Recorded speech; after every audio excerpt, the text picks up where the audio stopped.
다 먹고 나서도 우리 남매는 젓가락을 쪽쪽 빨아대며 입맛을 다셨다. 그러면 어머니는 심각한 얼굴로 다시 돈을 세어보고는 큰맘 먹고 한 접시 더 시켜주었다. 그래서 진영이와 나는 언제나 목욕탕 가는 날을 손꼽아 기다리곤 했던 것이다. 진영이는 어릴 때 무척 몸이 약했다. 늘 보채고 아파 병원에 가보면 병은 없는데 알레르기 체질이라 그렇다고 했다.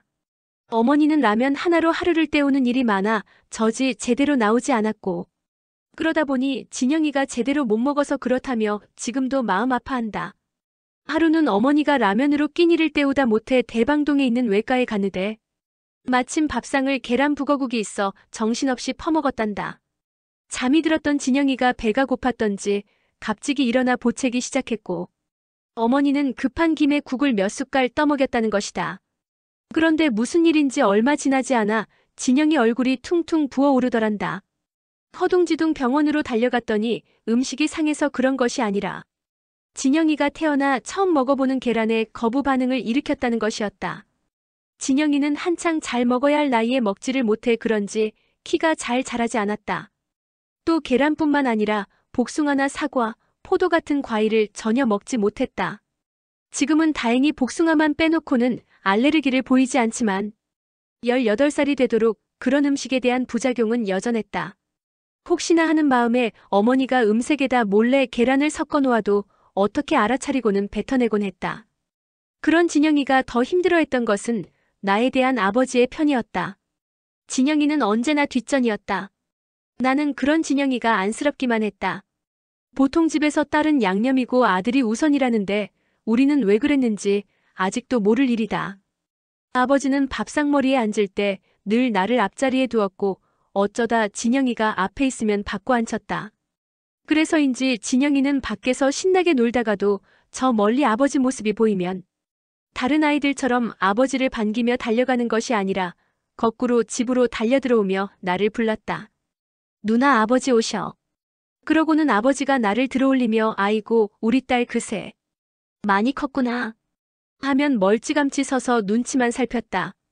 그럴 때면 어머니가 진영이도 좀 안아주라고 토를 달았고, 결국 그 일이 발단이 돼 두 분이 저녁 내내 싸우곤 했다. 또 아버지가 내가 잘못한 일이 있으면 나만 꾸지람하고 매를 드는 게 아니라 아무 잘못 없는 진영이까지 가만두질 않았다. 그러나 진영이가 잘못할 일이 있으면 누나 좀 본받아라 며 혼자만 매를 맞았다. 어린 마음에 그런 일들이 얼마나 상처가 되었을까 생각하면 지금도 마음이 편칠 못하다. 쌀 한 톨이 귀하던 그 시절 진영이에게는 지금도 가끔 이야기하는 아픈 추억이 하나 있다. 나는 당시 요구르트와 라면땅을 제일 좋아하여 어머니는 학교에서 돌아오는 내게 주기 위해 가끔 찬장에 이런 먹거리들을 놓아두곤 했다. 물론 동생 진영이에게 돌아갈 몫은 아니었다. 그런데 하루는 요구르트가 그만 없어져 버린 일이 있었다. 요구르트가 없어지자 어머니는 부엌에서 빗자루를 들고 나오더니 진영이를 혼쭐 내는 것이었다. 누가 누나 것을 말도 없이 먹으라고 했어? 처음에 진영이는 자기가 안 먹었다며 도리질을 하다 결국에는 울음을 터뜨리고 말았다. 잘못했다고 다시는 그러지 않겠다는 말과 함께. 그런데 요구르트를 꺼내 먹은 것은 진영이가 아니었다.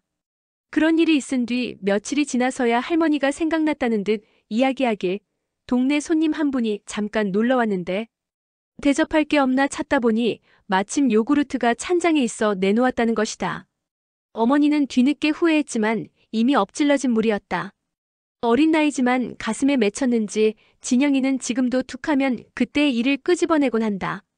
나는 콩고물 인생이야. 그렇지만 내 생활 신조는 무조건 더불어 살자란 걸 누나는 꼭 알아줘야 해. 어린 시절 집안에는 뭐 하나 즐거운 일이 없었지만 나는 늘 밝게 지냈던 것 같다. 지금으로 말하면 결손가정에 가까운 형편이었는데도 크게 마음에 그늘이 없었던 게 스스로도 잘 믿기지 않는다. 어떤 사람들은 나의 이런 이야기를 처음 듣고는 너무 안 됐다며 눈물까지 글썽였는데 나는 낙천적인 성격을 타고난 모양이다. 집에서 그렇게 부대끼다가도 밖에만 나가면 왜 그리고 신바람이 나는지 남자아이들 저기 가라 할 정도로 딱지치기에 구슬치기를 하며 신나게 놀았다. 또래 남자아이들은 아예 나를 여자로 취급하지도 않았다. 얼굴에 주근깨가 많아 당시 나의 별명은 깨순이. 밥만 먹고 나면 깨수나 놀자며 부르던 친한 친구로는 얼굴이 널쩍한 꺼꾸리와 입이 뭉툭한 하마가 있었다. 나한테 맞기도 많이 맞았던 이들을 나는 얼마 전에야 KBS TV는 사랑을 싣고라는 프로를 통해 만날 수 있었다. 너무 오랜만에 만나 서먹했지만 이내 이들의 얼굴에서 꾸밈없이 지냈던 그 시절의 추억들을 하나씩 되짚어 볼 수 있었다. 삼성 초등학교에 다니던 시절에 나는 말없고 내성적인 아이였다. 너나 없이 어려운 살림을 꾸려가던 동네 친구들과는 차라리 편하게 지낼 수 있었지만 학교에서 만난 새로운 친구들은 달랐다. 우리처럼 못 사는 집 아이들만 있는 것이 아니라 부잣집 아이들도 꽤 많았던 것이다. 어린 나이에도 그런 계층의식은 크게 작용했던 것 같다.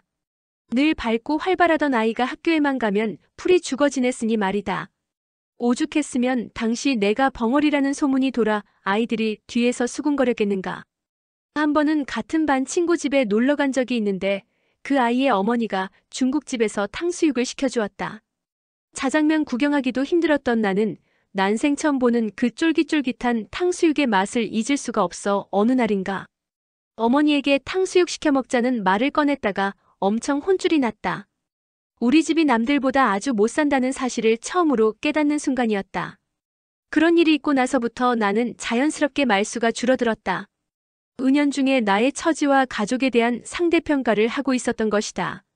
다시 말하자면 나와 타인의 관계, 즉 사회적 관계에 대해 눈을 뜨기 시작한 것이다.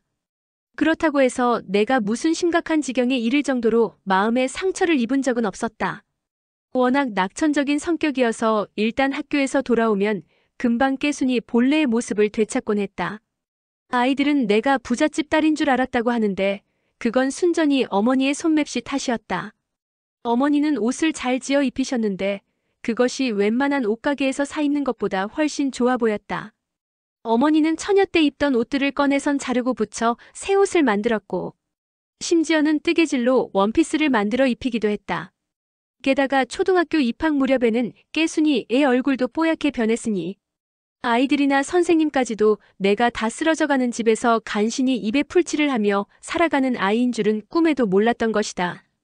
그러나 그런 착각은 그리 오래가지 않았다. 일단 점심시간이 되어 책상 위에 꺼내놓는 도시락 메뉴부터가 달랐던 것이다. 다른 아이들은 소시지에 고기 반찬인데 내 것은 늘 김치나 깍두기였지. 도시락을 보여주기 싫어서 자연히 뚜껑을 활짝 열지 못하고 훔쳐먹듯 눈치를 보며 입을 오물거렸다. 밥을 먹는 게 아니라 모래를 씹고 있는 기분이었다. 이 무렵 아버지로 인해 생긴 해프닝 하나. 그날도 점심시간이 되자 먼지가 들어간다는 핑계를 대고 도시락 뚜껑을 손톱만큼 열어놓고는 참새가 모이 쪼아먹듯 하고 있는데 난데없이 아버지가 교실로 들어가는 것이 아닌가. 내가 학교에 어떻게 다니나 궁금했던 아버지가 마침 근방에 오는 길에 잠깐 들렀던 것이다. 창문 밖에서 물끄러미 내가 밥 먹는 모습을 지켜보던 아버지는 교실로 들어오더니 느닷없이 내 도시락 뚜껑과 젓가락을 뺏어 들었다. 얘들아, 음식은 말이다. 나눠 먹어야 맛있는 거란다. 교탁에 올라가 그렇게 한마디 던진 아버지는 조금의 망설임도 없이 마치 슈퍼맨처럼 온 교실을 돌며 반찬을 재분배하는 것이었다. 순식간에 교식은 작은 소동이 일었다. 아이들은 아버지의 입담에 영문도 모른 채 재미있어 했고 나는 그런 아버지의 모습이 그렇게 멋있어 보일 수가 없었다. 먹는 건 잘 먹어야지. 엄마 보고 우리 진실이 도시락에 신경 좀 쓰라고 해야겠다. 아버지는 내 어깨를 토닥이며 한쪽 눈을 찡긋해 보이고는 교실을 나갔다. 그러나 김치와 깍두기만이라도 도시락을 챙겨가는 날은 괜찮은 편이었다. 이후 집안이 더 어려워지면서는 도시락을 가져가는 날보다 그렇지 못한 날이 더 많아졌다. 점심시간을 알리는 종이 울리면 화장실 가는 척하며 슬쩍 나가서는 수돗물만 잔뜩 들이켜고선 운동장 한쪽 구석에서 별바라기를 하다 점심시간이 끝나서야 들어오곤 했다. 간식을 나눠주는 시간은 더 괴로웠다. 일주일에 2번씩 점심시간 종이치기 전에 빵과 우유를 나눠주었는데 늘 내 자리에만 그게 없었다. 이유는 간단했다. 간식비를 내지 못했기 때문이다. 하루는 도시락도 싸오지 않아 그 서러운 마음이 말도 못했는데 어머니가 뒤늦게 도시락을 들고 학교에 왔다가 그만 어쩔 줄 몰라 하는 내 모습을 보았다. 어머니 얼굴을 보니 왜 그리 서럽고 원망스럽던지 잔뜩 참고 참았던 울음이 터지면서 나는 그만 고개를 돌려버렸다. 어머니도 목이 메이는지 도시락을 전해주면서 한숨을 내쉬었다. 이날 이후 어머니는 없는 살림이지만 빚을 내서라도 내 간식비는 꼭 챙겼다. 그런데 꼬박꼬박 간식을 타먹기 시작하면서 어린 마음에도 그걸 혼자서 다 먹기에는 마음이 캥겼던 것 같다. 어려운 가정 환경에서 자라는 아이들은 대개 끔찍한 형제애를 발휘한다고 어디선가 읽은 적이 있는데 나 또한 예외가 아니어서 간식을 받는 날이면 꼭 반은 남겨서 집으로 가져와 진영이에게 주었다.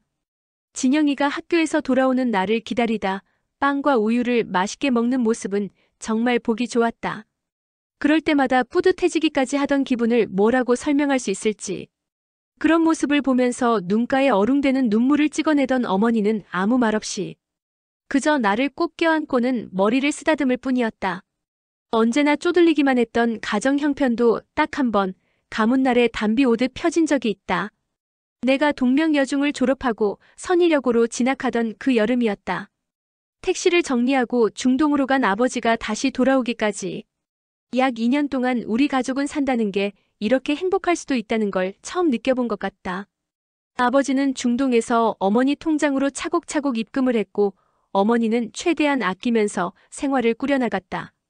매달 일정한 수입이 있다는 게 생활에 얼마나 큰 도움이 됐는지 당시 풍요롭지는 않았지만 굶는 일은 없어서 우리 세 식구는 작은 행복마저 느끼고 있었다. 그러나 산이 높으면 골도 깊다건가. 아버지가 중동에서 돌아와 사업을 한다며 풍푼이 모은 돈을 꺼내 쓰다. 결국 사업이 실패하는 바람에 우리 집은 또다시 하루 벌어 하루 먹고 사는 형편으로 전락하고 말았다.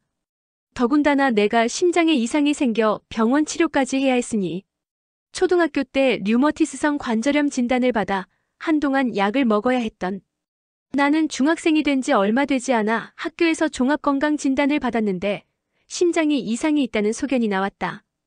빨리 큰 병원에서 정밀 진단을 받아야 한다는 말에 나는 어머니와 함께 대학병원으로 갔다. 치료 제대로 안 받으면 결혼도 못하겠어요. 자세한 병명은 지금 알 길이 없지만 금방 나을 병이 아니므로 장기간의 치료가 불가피하다고 했던 것 같다.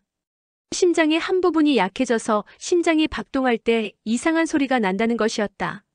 그것은 내게 대단한 충격이었다. 입원해서 치료를 받아야 한다고 했지만 그럴 형편이 못 되어서 한 달에 한 번씩 병원에 가주사를 맞는 것이 고작이었다.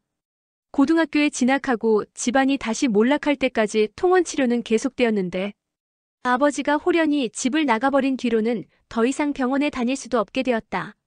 먹고 산다는 일이 장마철 먹장구름처럼 다시 우리 가족을 향해 다가왔기 때문이다. 중동에서 번 돈을 몽땅 날려버린 아버지는 식구들 얼굴 보기 괴롭다며 집을 나가버렸고 그때부터 어머니의 고생은 다시 시작됐다. 앞이 막막해진 어머니가 갈 데가 어디 있었겠는가. 어머니는 생각다 못해 다시 대방동의 외가로 가는 수밖에 없었다. 그러나 그렇게 돈을 꾸어다가 연명하는 것이 하루 이틀이지 돈이 떨어질 때마다 할아버지 할머니에게 손을 벌릴 수는 없는 노릇이었다. 집을 나간 남편과 커가는 아이들 걱정으로 긴 밤을 하얗게 지내는 날이 많았던 어머니는 날이 밝으면 발이 부르트도록 일가 친척을 찾아다녔다.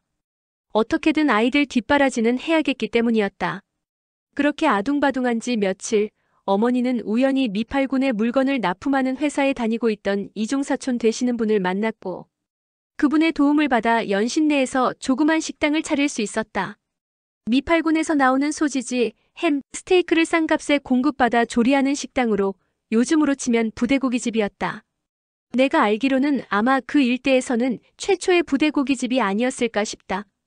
애쓴 보람이 있어 처음에는 장사가 잘 되는가 싶더니 그도 그리 오래 가지는 못했다.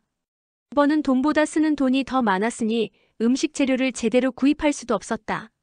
골골하며 병치레하는 내 치료비에다 가끔 나타나는 아버지가 가져가는 돈이 식당에서 버는 수입의 서너 배는 되었던 것이다. 결국 어머니는 가게를 내놓을 수밖에 없었다. 식당일 다음으로 어머니가 시작한 일은 화장품 외판원이었다. 그러나 어머니의 성격이 워낙 내성적이라 영업하는 일은 적성에 맞지 않았다. 안 사겠다는 사람도 몇 번이고 찾아가 귀찮게 하며 물건을 떠안기다시피 해야 하는 일이 외판인데 어머니는 아는 사람을 찾아가서도 차마 얘기를 꺼내지 못하고 돌아오기 일쑤였다. 결국 한 달이 지나도록 겨우 화장품 세트 3개를 팔 수 있었고, 나중에는 기본 할당량도 못 채워 화장품 값을 물어주고 나와야 했다. 손해만 보고 화장품 외판을 그만둔 어머니가 다음으로 손댄 일은 포장마차였다. 나는 별로 달갑지가 않았다. 포장마차를 하겠다는 것도 그랬지만 그 장소가 하필이면 내가 다니던 선일여고에서 집으로 돌아오는 길목이었기 때문이다. 어머니 혼자 고생하는 게 안타깝기보다 혹 친구들이 보면 어떡하나 하는 생각이 앞섰다. 한창 감수성이 예민하던 나이였으니 그럴 법도 하지만 차마 어머니에게 그런 마음을 내비칠 수는 없었다. 할 수 없이 나는 학교에서 집으로 올 때는 늘 어머니의 포장마차 앞을 멀리 돌아오곤 했다. 그러나 사람이란 마음이 가는 대로 몸도 따라가는 모양이다. 나의 철없는 행동은 결국 작은 사건을 일으켰고 그게 어머니의 가슴에 상처를 하나 더 보태고 말았다. 하루는 친구들과 학교에서 나오면서 포장마차 앞을 피해 집으로 돌아오는데 저만 치서 어머니가 포장마차를 끌고 오시는 게 아닌가. 슬쩍 보니 진영이가 뒤에서 밀고 있었다. 이날따라 어머니가 좀 서둘렀던 모양이다.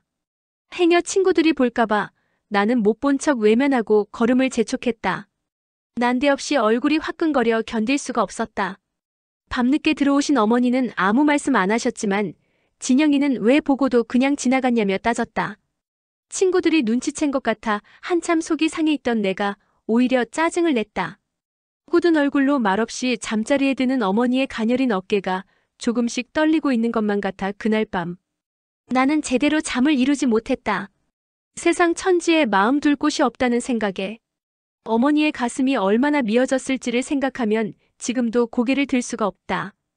그렇게 우리 가족의 가슴에 작은 상처를 하나씩 보태긴 했지만 포장마차는 의외로 잘 되는 것 같았다. 어머니는 음식 솜씨가 좋은 데다 손님이 아무리 기분 나쁘게 굴어도 꾹꾹 참는 데는 이력이 나 있는지라 손님들 사이에서 꽤 인기가 있었던 모양이었다. 그저 묵묵히 소주 내놓고 달라는 안주만 만들어주면 돼. 마음만 먹으면 이 일만큼 속 편한 장사도 없을 거야. 위로라도 할라치면 어머니는 웃으며 아무렇지도 않다는 듯 말하곤 했다. 매일 번 돈을 은행에 입금시키는 재미에 어머니는 힘든 줄 모르고 포장마차를 끌고 다니셨던 모양이다. 우리 학비는 모두 포장마차에서 해결이 됐고 어머니는 조금만 더 고생하면 다시 식당 한번 해볼 참이라며 가슴 뿌듯해했다. 그런데 우리 세 식구에게 닥친 불행은 그쯤에서 막을 내리지 않았다. 거리 정하다 뭐다 해서 일제 단속을 하는 바람에 세 식구의 생계였던 포장마차가 강제 철거당했던 것이다. 졸지에 모든 것이 다시 원점으로 돌아갔다. 어머니는 곁에서 보기가 민망하리만큼 수심에 잠겼고 한 달이 채 지나지 않아 우리는 다시 먹고 사는 일이 막막해지고 말았다. 그렇게 속수무책으로 몇 달이 지나자 새 들어있던 주인집에서는 기어이 방을 빼달라고 했다. 그 사람들의 입장도 이해가 갔다. 주인집도 일정한 수입 없이 월세를 놓아 살아가는 형편이었는데 가장이라는 사람은 보이지 않고 돈 생길 구석이라고는 도통 없어 보이는 우리를 믿고 언제까지나 기다리고 있을 수만은 없을 터였다. 진실이네. 방 다른 사람들에게 줬어. 낸들 어떻게 하나? 우리도 먹고 살아야지. 내일까지 방 좀 비워줘. 어려울 때 돕지 못해서 미안해. 어느 날 저녁 주인 아주머니가 와서 하는 말이었다. 당장 그 다음날 우리는 방에서 짐을 들이대고 밖으로 나앉을 수밖에 없었다. 기가 막히게도 마침내 몸뚱이 하나 누일 방 한 칸도 없어지고 만 것이다. 어머니는 짐을 일단 외가에 맡겨놓고 돌아올 테니 그 사이에 불광동에 있는 고모댁에 잠시 가 있으라고 했다. 그렇게 말하는 어머니의 안색이 하도 비통해 보여서 나는 짐을 실은 트럭에 오르는 어머니를 불렀다. 그런데 어머니는 애써 태어난 척하며 나와는 눈을 마주치려 하지 않는 것이 아닌가. 그 순간 나는 불길한 예감이 휩싸이면서 움직이고 있는 트럭을 향해 달려가며 물었다. 엄마 언제 올 거야? 꼭 오긴 올 거지. 응. 꼭 와야 돼. 휑하니 떠나는 트럭을 쫓아가며 나는 외쳤지만 어머니의 대답은 들리지 않았다. 다만 고개를 숙인 채 눈물을 훔치는 어머니의 모습이 얼핏 보였을 뿐이었다. 한동안 훌쩍거리며 서 있던 진영이와 나는 떨어지지 않는 발걸음으로 불광동 쪽을 향해 걸었다. 늘 그랬지만 그 당시 우리 남매가 친척들 집에 가면 당장 내치지는 않았지만 그렇다고 곰살궂게 반기는 분위기는 결코 아니었다. 그분들 입장에서 보면 우리 남매는 천덕꾸러기일 뿐이었던 것이다. 없이 사는 사람들에게 세상 인심이란 다 그랬으니 누굴 원망하고 자시고 할 수도 없었다. 진영이와 나는 차마 그대로 들어갈 수가 없어 정처 없이 돌아다니다가 날이 저물어서야 고모집 대문을 두드렸다. 그리고는 내켜하지 않는 사촌들의 눈총을 받으며 한없이 무거워진 몸과 마음을 억지로 달랬다. 외가에 짐만 내려놓고 금방 돌아오겠다던 어머니는 하루가 지나고 이틀이 지나도 돌아오지 않았다. 어머니가 기다리다가 우리를 데리고 갈 거라는 생각에 고모의 눈치도 아랑곳않고 학교에서 일찌감치 돌아와 기다렸지만 어머니에게서는 아무런 연락이 없었다. 며칠이 지나면서 고모 집에서는 눈치가 보여 더 이상 있기가 힘들었고 마침내 진영이가 집을 나가버렸다. 차라리 친구들 신세 지는 게 편하다며 조금만 더 기다려보자는 내 손을 뿌리치고는 기어이 나가버린 것이었다. 진영이마저 가버리자 나도 그 집에 더 이상 있을 수가 없었다. 주섬주섬 옷가지를 쇼핑백에 넣고 책가방까지 들고 집을 나온 나는 여기저기 쏘다니다가 무작정 친구의 집을 찾아갔다. 고모 집에 있는 것보다는 낫다고 해도 친구 집에 머무는 것도 하루 이틀이었다. 매일매일 살얼음판을 걷는 기분으로 버틴다는 건 정말 못할 짓이었다. 무엇보다 먹는 것이 가장 큰 문제였다. 운이 좋은 날은 친구네 집에서 저녁이야 어떻게 해결할 수 있었지만 아침과 점심은 방법이 없었다. 그러던 어느 날은 때를 놓쳐 저녁도 못 얻어먹고 그냥 잤는데 다음날 학교에 가서 아침 점심까지 이틀을 내리 굶어야 했다. 물배만 잔뜩 채우고 학교 문을 나서는데 정신이 하나도 없었다. 이마와 잔등으로는 식은땀이 맺혔고 발걸음까지 휘청댔다. 몇 걸음을 걷다 할 수 없이 담벼락에 기대어 숨을 고르는데 마침 저만치 친구의 얼굴이 보이는 게 아닌가. 그 순간 나는 그 친구를 향해 정신없이 달려갔다. 돈 있으면 좀 꿔줘. 제발 부탁이야. 하루 종일 굶었어. 빵이라도 사 먹게. 염치불구하고 친구에게 울먹이며 애걸하다가 난 그만 주저앉아 엉엉 울어버렸다.